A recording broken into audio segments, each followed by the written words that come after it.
ಅಣ್ಣ ಬರ್ತೀರಾ? ಸ್ವಾರ್ಥಿಗಳಿಂದ ದೂರಕ್ಕೆ. ದೊಡ್ಡವನಾಗಬಾರ್ದಿತ್ತು.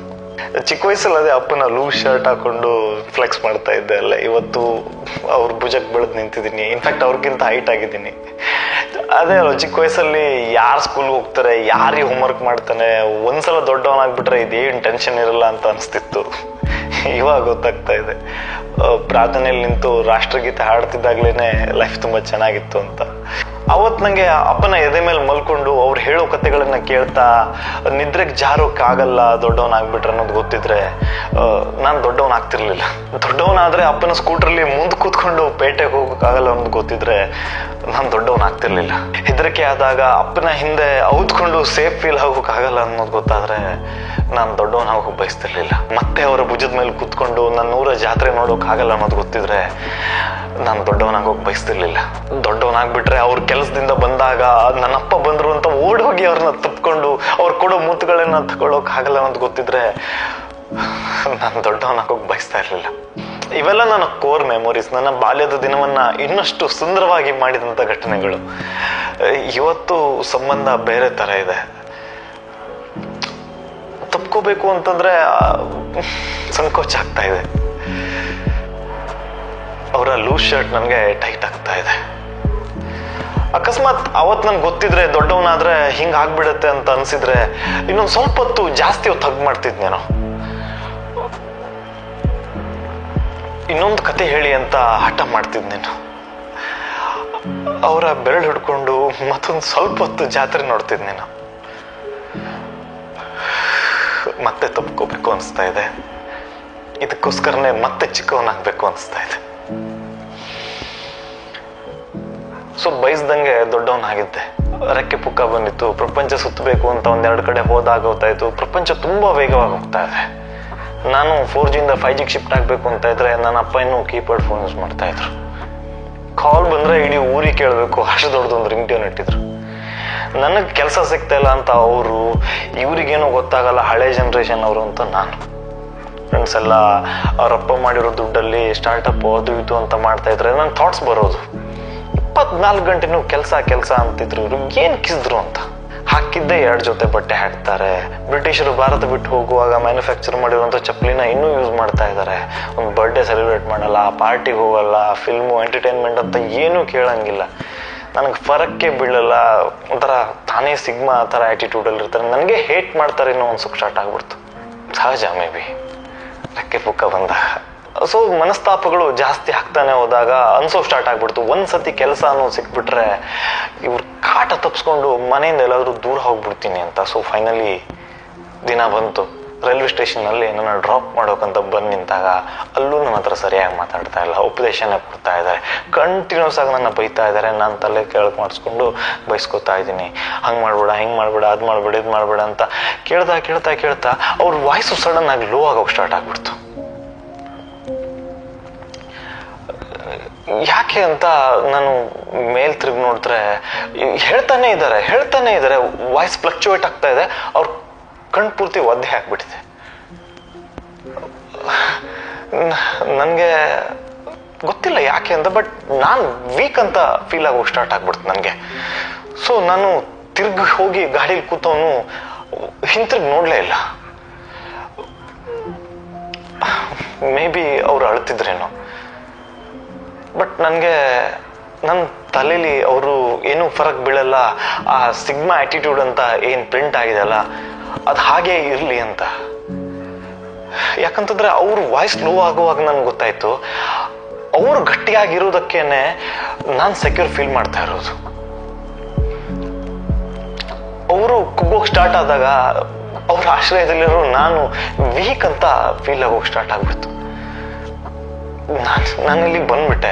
ಇದುವರೆಗೂ ಅವ್ರು ಯಾವತ್ತೂ ನನ್ನ ಮಿಸ್ ಮಾಡ್ತಿದ್ದೀನಿ ಅಂತ ಹೇಳಲಿಲ್ಲ, ಬಟ್ ಅದು ಯೂಸ್ ಮಾಡೋಕೆ ಬರ್ತಿಲ್ಲ. ಆದ್ರೂ ಒಂದು ಫೋನ್ ತಗೊಬಂದು ಅದನ್ನ ಕಲ್ತ್ಕೊಂಡು ನನಗೆ ವಿಡಿಯೋ ಕಾಲ್ ಮಾಡ್ತಾ ಇದ್ರು. ಯಾವಾಗ ಮನೆಗೆ ಬರ್ತೀಯಾ ಅಂತ ಇಂಡೈರೆಕ್ಟ್ ಆಗಿ ಕೇಳ್ತಾ ಇದ್ರು.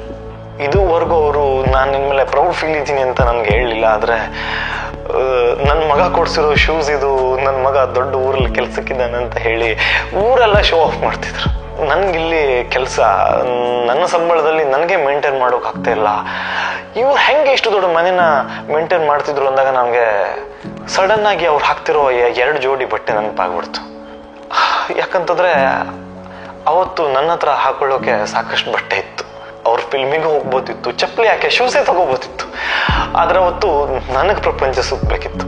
ಅವ್ರ ಬರ್ಡೇ ದಿನ ಆಸಕ್ತಿನೇ ತೋರಿಸ್ತಿರ್ಲಿಲ್ಲ. ಆದ್ರೆ ನನ್ನ ಬರ್ಡೇ ದಿನ ನಾನು ಪ್ರತಿ ವರ್ಷ ಕೇಕ್ ಕಟ್ ಮಾಡಿದ್ದೀನಿ. ನನ್ನ ಲೈಫಲ್ಲಿ ನಾನು ಖುಷಿಯಾಗಿದ್ದೀನಿ.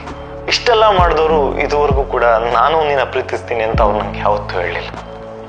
ಪ್ರಪಂಚ ಸುತ್ತುವಾಗ ಗೊತ್ತಾಗತ್ತೆ ತುಂಬಾ ವೇಗವಾಗಿದೆ ಅಂತಾರೆ. ಪ್ರಪಂಚ ಇವತ್ತು ವೇಗವಾಗಿತ್ತು, ಅವತ್ತು ವೇಗವಾಗಿತ್ತು. ಪ್ರಪಂಚ ಯಾವತ್ತೂ ಸ್ಲೋ ಆಗಿರಲೇ ಇಲ್ಲ. ನನ್ನ ಅಪ್ಪನಿಗೂ ರೆಕ್ಕೆ ಪುಕ್ಕ ಬಂದಿತ್ತು.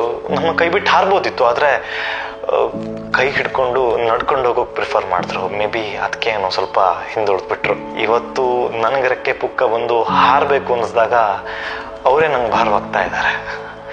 ಆದ್ರೆ ನನ್ನಪ್ಪ ಯಾವತ್ತೂ ನನ್ನನ್ನು ಕರ್ಕೊಂಡು ಹೋಗು ಅಂತ ಯಾವತ್ತೂ ಹೇಳಿಲ್ಲ. ನಾನ್ ಪಟ್ಟಿರೋ ಕಷ್ಟ ನೀನ್ ಪಡ್ಬೇಡ ಅಂದಾಗ ಅವ್ರು ನನಗೆ ಕುಯ್ತಾ ಇದ್ದಾರೆ ಅಂತ ಅನಿಸ್ತು. ನಾನು ಸೈಕಲಲ್ಲಿ ಸ್ಕೂಟ್ರಲ್ಲಿ ಓಡಾಡಿದ್ದೀನಿ, ಅಟ್ಲೀಸ್ಟ್ ನೀನಾದ್ರೂ ಕಾರ್ಲ್ಲಿ ಓಡಾಡ್ಬೇಕಂತ ಕಂಡಿರೋ ಆ ಕನಸು ನನಗೆ ಬೋಧನೆ ಅಂತ ಅನಿಸ್ತು. ನನಗೆ ಸಿಗದೇವ್ರು ಸುಖ ಎಲ್ಲ ನಿನಗೆ ಸಿಗ್ಬೇಕು ಅಂತ ಅವ್ರು ಬಯಸ್ತಾ ಇದ್ರೆ ಇವ್ರು ನನ್ಗೆ ಹೇಟ್ ಮಾಡ್ತಿದ್ದಾರೆ ಅಂತ ನನ್ಗೆ ಅನಿಸ್ತು. ಈ ಆಂಡ್ರಾಯ್ಡು ಐಫೋನು ನಂಗಷ್ಟು ಗೊತ್ತಾಗಲ್ಲ. ಪ್ರಪಂಚ ತುಂಬಾ ಫಾಸ್ಟ್ ಆಗಿ ಬದಲಾಗ್ತಿದೆ ಅಂತ ನನಗೆ ನಿನ್ನಷ್ಟು ಗೊತ್ತಾಗಲ್ಲ. ಆದ್ರೆ ನನ್ನ ಪಾಲಿಗೆ ನೀನೇ ನನ್ನ ಪ್ರಪಂಚ ಅಂದ್ಬಿಟ್ರು ನನ್ನಪ್ಪ. ಚಿಕ್ಕ ವಯಸ್ಸಲ್ಲಿ ರಿಮೋಟ್ ಕಂಟ್ರೋಲ್ ಕಾರ್ ಕೊಡ್ಸಿರ್ಲಿಲ್ಲ, ಅದನ್ನೇ ಹಾರ್ಟ್ ಬ್ರೇಕ್ ಅಂತ ಅನ್ಕೊಂಡಿದ್ದೆ. ಇವಾಗ ಇಷ್ಟ ಇಲ್ದಿದ್ರು ದೊಡ್ಡವನಾಗಿದ್ದೀನಿ.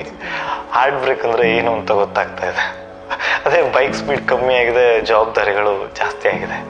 ನನಗೆ ಬೆವರು ಬರೋಕ್ ಸ್ಟಾರ್ಟ್ ಆದಾಗ, ಅಂದ್ರೆ ನಾನು ಕೆಲಸ ಮಾಡೋಕೆ ಸ್ಟಾರ್ಟ್ ಮಾಡಿದಾಗ ನನ್ಗೆ ಗೊತ್ತಾಯ್ತು. ಅಂದ್ರೆ ಮನೇಲಿದ್ದಾಗ ಗೊತ್ತಾಗ್ಲಿಲ್ಲ ನನಗೆ. ಎಲ್ಲ ಕಡೆ ಸುಡು ಬಿಸಿಲು, ನಾನ್ ಮಾತ್ರ ತಂಪಲ್ಲಿದ್ದೀನಿ. ಛತ್ರಿ ಹಿಡಿದವರು ಯಾರು ಅಂತ ತಿರುಗಿ ನೋಡಿದ್ರೆ ಜವಾಬ್ದಾರಿಗಳ ಬೇಗೆಯಲ್ಲಿ ಬರೀ ಮೈಯಲ್ಲಿ ನಿಂತಿದ್ದ ನನ್ನಪ್ಪ. ತನ್ನ ಕೆಪಾಸಿಟಿಗಿಂತ ಹೆಚ್ಚು ಭಾರ ಹೊತ್ತಿದ್ದ ನನ್ನಪ್ಪ. ನಾನು ತಂಪಲ್ಲಿರೋದನ್ನ ನೋಡಿ ಖುಷಿ ಪಡ್ತಾ ಇದ್ದ ನನ್ನಪ್ಪ. ನಾನು ಇದುವರೆಗೂ ಥ್ಯಾಂಕ್ಸ್ ಹೇಳಲಿಲ್ಲ, ಅವ್ರು ಇದುವರೆಗೂ ಕ್ರೆಡಿಟ್ಸ್ ತಗೊಂಡಿಲ್ಲ. ಇವಾಗ ನಾನು ದೊಡ್ಡವನಾಗಿದ್ದೀನಿ. ಅಪ್ಪ ಹೊತ್ತಿರೋ ಜವಾಬ್ದಾರಿಗಳಿಗೆ ನಾನು ಸ್ವಲ್ಪ ಸಪೋರ್ಟ್ ಕೊಡೋಣ ಅಂತ ನಿಂತಾಗ ನನಗೆ ಗೊತ್ತಾಯ್ತು, ಜವಾಬ್ದಾರಿಗಳ ಭಾರ ಹೊರೋದು ಸುಲಭ ಅಲ್ಲ. ಅವ್ರು ಹೊತ್ತಿರೋ ಭಾರದ ಮುಂದೆ ನನ್ನ ಪ್ರಾಬ್ಲಮ್ಸ್ಗಳು ಲೆಕ್ಕಕ್ಕೆ ಇಲ್ಲ. ಸೊ ಅಲ್ಲಿಂದ ತುಂಬಾ ಶ್ರಮ ಪಡೋಕೆ ಸ್ಟಾರ್ಟ್ ಮಾಡಿದೆ. ಆ ಭಾರ ಕಮ್ಮಿ ಮಾಡಬೇಕು ಅಂತ ಓವರ್ ಟೈಮ್ ಮಾಡೋಕೆ ಸ್ಟಾರ್ಟ್ ಮಾಡಿದೆ. ಸೊ ಆವಾಗ ಬಿಟ್ಟೋದವಳು ಹಿಟ್ಟಾಗೋದಾರ ಒಂದು ಮಾತಾಡಿದ್ಲು, 24 ಗಂಟೆನೂ ಕೆಲಸ ಅಂತಿರ್ತೀಯ, ಅದೇನ್ ಕಿಸ್ದಿದ್ದೀಯ? ಹಾಕಿದ್ದೆ ಬಟ್ಟೆ ಹಾಕ್ತೀಯ, ಶೂಸ್ ತಗೋ ಅಂತಂದ್ರೆ EMI ಅಂತೀಯ. ತುಂಬಾ ಬೇಜಾರಾಗ್ಬಿಡ್ತು. ಅದೇ ಬೇಜಾರಲ್ಲಿ ಅಪ್ಪ ವಿಡಿಯೋ ಕಾಲ್ ಮಾಡಿ ಮದುವೆ ಹಾಕೋ ಅಂತಿದ್ದಾರೆ. ಇಲ್ಲಿ ನಂದೇ ನನ್ನ ಹತ್ರ ಆಗ್ತಿಲ್ಲ. ನಾನು ಚಿಕ್ಕವನಿದೆ, ಆದ್ರೆ ನನ್ಗಿನ್ನೂ ಕರೆಕ್ಟ್ ಆಗಿ ನೆನಪಿದೆ. ಸೊ ಕೇಳಿದೆ ಅಪ್ಪನಿಗೆ, ಅಷ್ಟೆಲ್ಲ ಪ್ರಾಬ್ಲಮ್ಸ್ ಇದ್ರು ಸಂಜೆ ನಗ್ತಾ ಬರ್ತಿದ್ರಲ್ಲ ಹೇಗೆ ಅಂತ. ಅವಾಗ ಹೇಳಿದ್ರು ಅಪ್ಪ, ನನಗೂ ಭಾರ ಹೊರೋಕ್ ಆಗ್ತಿರ್ಲಿಲ್ಲ, ತುಂಬಾ ಕಷ್ಟ ಆಗ್ತಾ ಇತ್ತು. ಅದೇ ಬೇಜಾರಲ್ಲಿ ಮನೆಗೆ ಬರ್ತಿದ್ದೆ. ಆದ್ರೆ ಬಾಗ್ಲಲ್ಲೇನೆ ನನ್ನ ಪುಟ್ಟ ಮಗ ಓಡ್ ಬರ್ತಿದ್ದ. ನನ್ನ ತಪ್ಪಿಕೊಂಡು ನನ್ನ ಅಪ್ಪ ಅಂತ ಹೇಳಿ ಮುತ್ತು ಕೊಟ್ಟು ನನ್ನ ಕಷ್ಟಗಳನ್ನೆಲ್ಲ ಮಾಯ ಮಾಡ್ಬಿಡ್ತಿದ್ದ ಅಂತ. ಆಮೇಲೆ ಅವನು ದೊಡ್ಡವನಾಗ್ಬಿಟ್ಟ. ನಾನು ನಗೋದನ್ನ ನಿಲ್ಲಿಸ್ಬಿಟ್ಟೆ ಅಂದ್ರು. ಎಷ್ಟಾಗ್ಬಿಡ್ತು. ಬರೀ ನಾನಷ್ಟೇ ಅಲ್ಲ, ನನ್ನ ಅಪ್ಪ ಕೂಡ ನನ್ನ ಹಳೆ ವರ್ಷನ ಮಿಸ್ ಮಾಡ್ತಾ ಇದ್ದಾರೆ. ನಾನು ಚಿಕ್ಕವನೇ ಇರಬಾರ್ದಿತ್ತಂತ ಮಿಸ್ ಮಾಡ್ತಾ ಇದ್ದಾರೆ. ಅವ್ರು ಯಾವತ್ತೂ ನನ್ನ ಮಿಸ್ ಮಾಡ್ತಿದ್ದೀನಿ ಅಂತ ಹೇಳಲೇ ಇಲ್ಲ. ಹೇಳೋದು ಬೇಡ, ನನಗೆ ಗೊತ್ತಿದೆ, ಸಾಕು. ಅವ್ರ ಆ ಸಿಗ್ಮಾ ಡೋಂಟ್ ಕೇರ್ ಆಟಿಟ್ಯೂಡ್ ಏನಿದೆ ಅಲ್ಲ, ಅದಾಗೆ ಇರಲಿ. ನಾನು ಯಾವತ್ತೂ ಅವರಿಗೆ ಥ್ಯಾಂಕ್ಸ್ ಹೇಳಲೇ ಇಲ್ಲ. ಮೇ ಬಿ ಫ್ಯೂಚರ್ನಲ್ಲಿ ನನಗೆ ಥ್ಯಾಂಕ್ಸ್ ಹೇಳುವಂಥ ಧೈರ್ಯ ಬಂದರೆ ಖಂಡಿತ ನಾನು ಥ್ಯಾಂಕ್ಸ್ ಹೇಳಬೇಕು ಅವರಿಗೆ. ನನ್ನ ಬಾಲ್ಯವನ್ನು ಅಷ್ಟೊಂದು ಸುಂದರವಾಗಿ ಮಾಡಿದ್ದಕ್ಕೆ ನಾನು ಥ್ಯಾಂಕ್ಸ್ ಹೇಳಬೇಕು ಅವರಿಗೆ. ಅಷ್ಟೊಂದು ಕಷ್ಟಗಳಿದ್ರು ನನಗೆ ಯಾವ ಕೊರತೆಯೂ ಮಾಡದಿರೋದಕ್ಕೆ ನಾನು ಥ್ಯಾಂಕ್ಸ್ ಹೇಳಬೇಕು ಅವರಿಗೆ. ನನಗೆ ನೆರಳು ಕೊಟ್ಟಿದ್ದಕ್ಕೆ ನಾನು ಥ್ಯಾಂಕ್ಸ್ ಹೇಳಬೇಕು ಅವರಿಗೆ. ನನ್ನನ್ನು ಸ್ಪೆಷಲ್ ಫೀಲ್ ಮಾಡಿಸಿದ್ದಕ್ಕೆ. ಯೂನಿವರ್ಸಲ್ ಫ್ಯಾಕ್ಟ್ ಇದು. ನಮಗೆ ನಮ್ಮ ಟ್ರೂ ಸಪೋರ್ಟರ್ಸ್ ಅಂದರೆ ನಮ್ಗೆ ಜನ್ಮ ಕೊಟ್ಟವರು. ಅವ್ರ ರಿಲೇಟಿವ್ಸ್ ಆಗಲಿ, ಫ್ರೆಂಡ್ಸ್ ಆಗಲಿ, ಈವನ್ ಅಣ್ಣ ತಮ್ಮನೇ ಆದ್ರೂ ಕೂಡ ನಾವು ಅವ್ರಿಗಿಂತ ಸ್ವಲ್ಪ ಜಾಸ್ತಿ ಬೆಳಿತಿದ್ದೀವಿ ಅಂತ ಗೊತ್ತಾದಾಗ ಸ್ವಲ್ಪ ಇನ್ಸೆಕ್ಯೂರಿಟೀಸ್ ಆಗೇ ಆಗತ್ತೆ, ಸ್ವಾಭಾವಿಕ.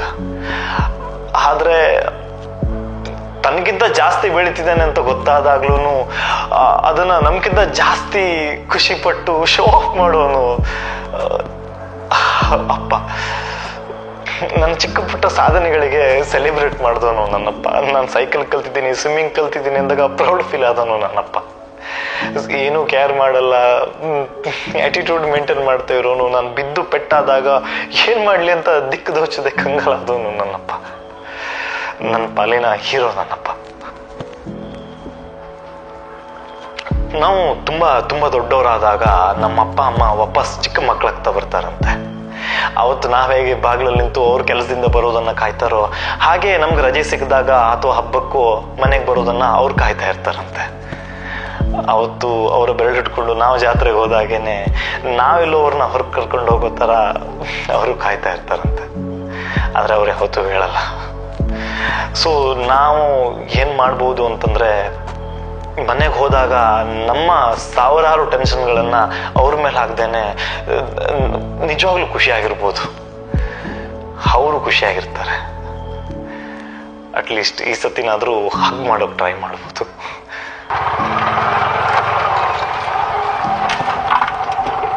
ಸ್ವಾರ್ಥದಿಂದ ದೂರ ಅಂದಳ ಸರ್.